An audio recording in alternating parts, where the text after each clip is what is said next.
श्री शिवाय नमस्तुभयम। दोस्तों, जैसा कि आप सभी लोग जानते हैं कि 11 दिसंबर 2025 यानी गुरुवार को पड़ रही है पौष मास की कालाष्टमी व्रत। और दोस्तों, यह वह तिथि है जो पौष मास में पड़ने वाली सबसे बड़ी तिथि है, क्योंकि यह गुरुवार के दिन पड़ रही है और इसका बहुत ही बड़ा और विशेष महत्व होता है। पूज्य गुरु जी ने कहा है कि अगर कभी भी मौका लग जाए और पौष महीने की कालाष्टमी तिथि गुरुवार को पड़ जाए तो आप लोगों को 7 चने की दाल वाला उपाय तो अवश्य ही करना चाहिए। इन दोनों का संयोग बहुत ही कम आता है। इसी के साथ मैं गुरु अपनी शिव पुराण कथा में बताया है कि इस दिन आपको 7 चने की दाल वाला उपाय तो आपको अवश्य ही करना चाहिए, क्योंकि ऐसा दिन पूरे साल में सिर्फ एक ही बार आता है। और दोस्तों, आप सभी लोग जानते हो कि गुरुवार कालाष्टमी तिथि का अगर सबसे बड़ा कोई उपाय है तो वह 7 चने की दाल वाला उपाय है। तो दोस्तों, गुरुवार कालाष्टमी तिथि के दिन आप लोगों को इस 7 चने की दाल वाला उपाय को जरूर करना है। बहुत लोग होंगे जिन लोगों ने इस उपाय को ना किया हो, मतलब पूरा साल निकल गया, उन्होंने किसी भी दिन इस 7 चने की दाल वाला उपाय को ना किया हो। पर दोस्तों, आपके पास एक आखिरी मौका बचा हुआ है, जो कि 11 दिसंबर गुरुवार कालाष्टमी तिथि के दिन है। इस दिन आप लोगों को इस वाले उपाय को जरूर कर लेना है। भले ही आपने पूरे महीने भर इस उपाय को ना किया हो, पर अगर आपने इस पौष महीने के गुरुवार कालाष्टमी तिथि के दिन अगर इस वाले उपाय को कर लिया तो आपको इस उपाय को करने का वो फल मिलेगा जिसकी आपने कभी कल्पना भी नहीं करी होगी। इसीलिए आप लोग इस वाले उपाय को एक बार जरूर कर लेना है, ताकि आप लोगों के हाथ से ये मौका ना जा सके और आपको इस उपाय को करने का फल मिल सके। दोस्तों, ये उपाय पंडित जी ने अपनी अभी की ही श्री शिव महापुराण की कथा में बताया है जी। इस उपाय को आज हम आपको बहुत अच्छे से समझाने वाले हैं। इस वीडियो को देखने के बाद इस उपाय को समझने के आपको कोई और वीडियो को देखने की जरूरत नहीं पड़ेगी। तो चलिए दोस्तों, उपाय को शुरू करते हैं। देखिए, ये इस पौष महीने के गुरुवार कालाष्टमी तिथि के दिन ये इतना खास होता है, इतना महत्वपूर्ण होता है। देखा गया है कभी कभी बड़े बड़े पूजा पाठ अनुष्ठान से जो मनोकामना पूर्ण नहीं होते, वो पौष महीने की गुरुवार कालाष्टमी तिथि के दिन एक छोटे से उपाय करने से ही आपकी मनोकामना पूर्ण होता जाती है। और बहुत सारे ने इस उपाय को किया भी है और उनको इस उपाय को करने का फल भी जरूर मिला है। अगर आप लोग भी इस उपाय को करना चाहते हैं तो आप इस उपाय को पहले अच्छे से समझ लेना, सुन लेना, उसके बाद करना। आपको इस उपाय का फल जरूर मिलेगा। और इस उपाय को कर लेने से आपके घर में चाहे किसी भी प्रकार की दुख और समस्या क्यों ना चल रही हो, आपको उसका कारण भी नहीं पता है कि भाई ये समस्या किस कारण से चल रही है, उसका कुछ भी कारण हो सकता है, जैसे पितृदोष हो सकता है या किसी भी तरह का मंगल दोष भी सकता है। तो इस दिन आप लोगों को ये वाला उपाय कर लेना है। ये एक ऐसा उपाय है जिस उपाय को अगर किसी विशेष दिन पर किया जाए तो भाई उस विशेष दिन का जो है वह तो हमें मिलता ही मिलता है, पर हमने उस दिन पर इस उपाय को किया है तो हमें उससे भी बड़ा फल मिलता है, और फल बहुत जल्दी मिलता है, क्योंकि आप इस उपाय को बहुत ही बड़े और विशेष दिन पर कर रहे हो। तो चलिए अब उपाय के बारे में बात करते हैं, लेकिन उससे पहले आप लोगों को यह जानना आवश्यक है कि आखिर ये उपाय किस समय करना है, किसको करना है और कैसे करना है। तो चलिए हम आगे आपको वीडियो में एक एक करके बता देते हैं। लेकिन उससे पहले अगर आप लोग हमारे चैनल पर पहली बार आए हैं या फिर मेरी आवाज आज पहली बार सुन रहे हैं तो हमारे चैनल को सब्सक्राइब जरूर कर लेना और इस वीडियो को लाइक करके कमेंट बॉक्स में श्री शिवाय नमस्तुभयम ओम नमः शिवाय जरूर टाइप कर देना। तो दोस्तों, इस 7 चने की वाला उपाय को हमें इस गुरुवार कालाष्टमी तिथि के दिन कैसे करना है, किसको करना है, किस समय करना है और कहां पर करना है, ये सारे सवालों के जवाब आपको इस वीडियो में मिल जाएंगे। और जो ये वीडियो देखेगा भाई उसको 7 चने की दाल वाला उपाय जरूर करना चाहिए, क्योंकि इस दिन एक चने की दाल का भी बहुत ही बड़ा और विशेष महत्व होता है। और जब बात आ जाए 7 चने की दाल वाला उपाय की तो ये सोने पे सुहागा वाली बात हो जाती है और ये एक बहुत ही बड़ा उपाय हो जाता है इस गुरुवार कालाष्टमी तिथि का। तो अब दोस्तों, इस 7 चने की दाल वाला उपाय को आखिर करना किसको है, सबसे पहले हम लोग वो बात जान लेते हैं। तो देखो, घर की जो बड़ी माताएं बहनें होती हैं, उन माताओं बहनों में से कोई भी एक बड़ी माता बहन इस वाले उपाय को कर सकती है। और दोस्तों, अगर आप चाहें तो अपने घर में से सभी सदस्यों को भी इस उपाय को करवा सकते हैं। अगर किसी व्यक्ति की खुद की कोई मनोकामना है, खुद की कोई दुख और है जो कि वो अपने लिए ही करना चाहता है, इस वाले उपाय को तो वो खुद अपने लिए भी कर सकता है। बाकी अगर कोई घर में से ऐसा है जो कि अपने पूरे घर परिवार की सुख और शांति के लिए यह वाला उपाय करना चाहता है तो भाई वो भी कर सकता है, उसमें भी कोई दिक्कत वाली बात नहीं है। कहने का मतलब यह है कि इस उपाय को हर एक सदस्य भी कर सकता है और पूरे घर परिवार के सदस्य के लिए घर की बड़ी माताओं बहनों में से कोई एक माता बहन भी कर सकती है। माताएं बहनें अगर घर में उपस्थित ना हो या वह उपाय ना कर पा रही हो तो फिर घर का कोई बड़ा सदस्य भी इस 7 चने की दाल वाला उपाय को कर सकता है, चाहे फिर वह पुरुष ही क्यों ना हो, उसमें कोई भी दिक्कत वाली बात नहीं है। उसके बाद में दोस्तों जो अगला प्रश्न निकल कर आता है वो ये आता है इस उपाय को लेकर कि आखिर इस उपाय को हमें किस समय करना है, सुबह के समय करना है कि शाम के समय करना है। तो देखो इस वाले उपाय को आप लोग सुबह के समय भी कर सकते हो और शाम के समय प्रदोष काल में भी करते हो। अब अगर आप पूछो कि भाई सबसे उत्तम समय कौन सा रहेगा इस 7 चने की दाल वाला उपाय को करने का, तो हम आपसे बस यही कहेंगे कि इस उपाय को आप सुबह के समय करेंगे तो ज्यादा बेहतर होगा। बाकी अगर प्रदोष काल शाम के समय भी करेंगे तो भी अच्छा होगा, उसमें कोई भी दिक्कत वाली बात नहीं है। तो अब दोस्तों जो अगली सबसे बड़ी और महत्वपूर्ण बात आती है वो ये आती है कि सुबह अगर हम उपाय को तो हमें कितने बजे से लेकर कितने बजे तक के बीच में करना है और शाम के समय प्रदोष काल में करेंगे तो हमें कितने बजे से लेकर कितने बजे के बीच में करना है। तो देखो सुबह जितनी जल्दी हो सके आप उपाय को करने की कोशिश करना। बाकी अगर किसी कारणवश लेट भी हो जाओ, थोड़ी देर भी हो जाए तो 10 या 11 बजे तक भी आप उपाय कर लेना, पर 12 बजे से ज्यादा देरी ना हो, ठीक है, इस बात का ध्यान रखना। उसके बाद दोस्तों अगर शाम के समय प्रदोष काल की बात करें, प्रदोष काल का जो समय है होता है वो शाम के 6 बजे से शुरू हो जाता है, मतलब शाम के 6 बजे से लेकर 7 बजे के बीच का जो समय होता है यह समय प्रदोष काल का समय होता है।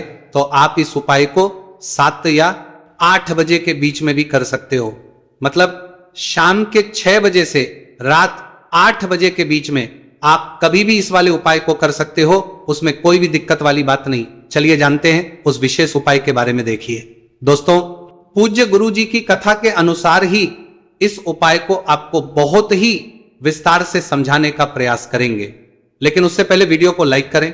देखिए इस वीडियो में हम पूज्य गुरु जी द्वारा बताए गए 3 सबसे अचूक उपायों के बारे में जानेंगे जो आपको सिर्फ और सिर्फ गुरुवार की सप्तमी की तिथि पर ही करने हैं। पूज्य गुरु जी ने बताया है कि जो भी व्यक्ति इन उपायों को कर लेता है उसके जीवन से समस्त परेशानियां दूर हो जाती हैं। तो चलिए जानते हैं गुरु जी द्वारा बताए गए पहले खास उपाय के बारे में। देखिए गुरु जी ने बताए हैं कि गुरुवार के दिन किया जाने वाला यह उपाय सबसे सर्वश्रेष्ठ है। इस उपाय के लिए आपको मात्र 1 लोटा शुद्ध जल लेना है। जल आपको तांबे के पात्र के अंदर लेना है। इसी के साथ में आपको मात्र 1 गुड़ का टुकड़ा लेना है और इसी के साथ में आपको लेनी होगी 7 की दाल। देखिए चने की दाल को लेते समय ध्यान रखना है कि यह खंडित नहीं होनी चाहिए। यह चने की दाल जब भी हम गुरुवार के दिन शिवलिंग पर अर्पित करते हैं तो इससे हमारे जीवन के बड़े से बड़े संकट समाप्त होते हैं। अगर हमारे हाथ में धन प्राप्ति की लकीरें नहीं हैं, अगर हमारे जीवन में दुर्भाग्य के अलावा कुछ है ही नहीं, तो गुरु जी ने कहा है कि हम इस व्यासपीठ से आपको यकीन दिलाते हैं कि गुरुवार के दिन जब भी आपकी दाल वाला ये उपाय करते हैं तो इससे महादेव आपके हाथ की लकीरों को भी परिवर्तित कर देते हैं। तो दोस्तों ये तीनों ही सामग्री लेकर के आपको पहुंच जाना है भगवान शिव के मंदिर में। देखिए गुरु जी ने बताया है कि इस उपाय को आप सुबह से लेकर के शाम तक किसी भी समय कर सकते हैं। देखिए शिव मंदिर पहुंचने के बाद आप जो 1 गुड़ का टुकड़ा लेकर के गए हैं, सबसे पहले तो आपको उसे जल के पात्र के अंदर डाल देना है और आपको महादेव का स्मरण करते हुए ये 1 लोटा जल धीरे धीरे शिवलिंग पर अर्पित करते जाना है। साथ ही साथ आपको श्री शिवाय नमस्तु भयम इस मंत्र का भी जाप करते रहना है। कम से कम 11 बार आपको इस मंत्र का जाप अवश्य करना है। अब दोस्तों आपके पास जो चने की दाल है उन्हें आपको एक एक करके शिवलिंग पर अर्पित करते जाना है। चने की दाल आप एक एक करके भी समर्पित कर सकते हैं और एक साथ भी शिवलिंग पर अर्पित कर सकते हैं। देखिए चने की दाल को समर्पित करने के बाद आपको बृहस्पति शवर महादेव से प्रार्थना कर लेनी है कि हमारे जीवन में जो भी संकट समस्या चल रही है, हम जो भी कार्य करते हैं उसमें हमें बार बार असफलता मिलती है, रुकावटें संकट जीवन में लगातार बने हुए हैं, चारों तरफ से सिर्फ और सिर्फ निराशा ही हाथ लग रही है, तो अपने दुर्भाग्य को दूर करने के आपको बृहस्पतिश्वर महादेव से प्रार्थना कर लेनी है। पूज्य गुरु जी ने कहा है कि इस गुरुवार के दिन ये चमत्कारी उपाय करके देख लेना और आप स्वयं देखेंगे कि 1 या 2 महीने के अंदर आपके जीवन का जो दुर्भाग्य है वह समाप्त होना प्रारंभ हो जाएगा। अब दोस्तों हम जान लेते हैं दूसरे विशेष और चमत्कारी उपाय के बारे में। देखिए, इस उपाय के लिए आपको मात्र एक तुलसी जी की लकड़ी लेनी होगी। अगर आपके पास पहले से ही तुलसी जी की लकड़ी है तो उसका उपयोग आप कर सकते हैं, और यदि आपके घर में तुलसी जी का पौधा सूखा हुआ है तो वहां से भी आप तुलसी जी की मात्र एक लकड़ी ले सकते हैं। देखिए, इस उपाय के लिए आपको मात्र एक मिट्टी का दीपक लेना है। इसमें आपको शुद्ध घी का प्रयोग करना है और इस दीपक के अंदर आपको ये जो तुलसी जी की लकड़ी है इसे रख देना है। इस लकड़ी को आपको पूरा घी के अंदर डुबो देना है, चारों तरफ अच्छे से घी लगा देना है और आपको इस दीपक के अंदर इस लकड़ी को रख लेना है।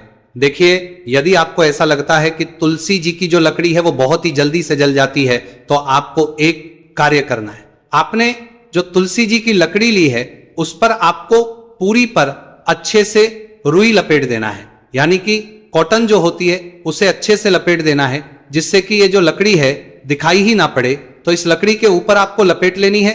अब इसी लकड़ी के ऊपर जो आपने रुई लपेटी है उस पर आपको अच्छे से घी लगा लेना है और उस दीपक के अंदर आपको इसे डाल देना है। अब देखिए, इस दीपक को आप भगवान विष्णु के वहां पर भी प्रज्वलित कर सकते हैं या फिर भगवान विष्णु के किसी भी स्वरूप के सामने आप इसे प्रज्वलित कर सकते हैं, या फिर आपके घर में जो माता तुलसी जी का पौधा है वहां पर भी इस दीपक को आप प्रज्वलित कर सकते हैं। पूज्य गुरु जी ने कहा है कि जो भी व्यक्ति इस 11 दिसंबर 2025 गुरुवार की कालाष्टमी तिथि पर यह तुलसी जी की लकड़ी का दीपक प्रज्वलित कर देता है तो उसके जीवन में कभी भी धन संपदा की कमी नहीं होती है। देखिए, ये जो उपाय है आपने मार्गशीर्ष में कालाष्टमी तिथि पर किया होगा, लेकिन इस बार पौष मास की कालाष्टमी तिथि है, गुरुवार के दिन, गुरुवार का दिन भगवान विष्णु को समर्पित होता है और ये जो दीपक है हम विशेषकर भगवान के निमित्त ही प्रज्वलित कर रहे हैं। तो इस दीपक को आप इस महीने की गुरुवार की कालाष्टमी तिथि पर भी प्रज्वलित कर सकते हैं। देखिए, ये जो दीपक है विशेषकर आपको शाम के समय यानी कि सूर्यास्त के बाद ही करना है। अब दोस्तों हम जान लेते हैं गुरु जी द्वारा बताए गए तीसरे बहुत ही चमत्कारी और विशेष उपाय के बारे में। देखिए, इस उपाय के लिए आपको एक बेलपत्र लेनी है और इसी के साथ में आपको 2 शमी पत्र लेना है।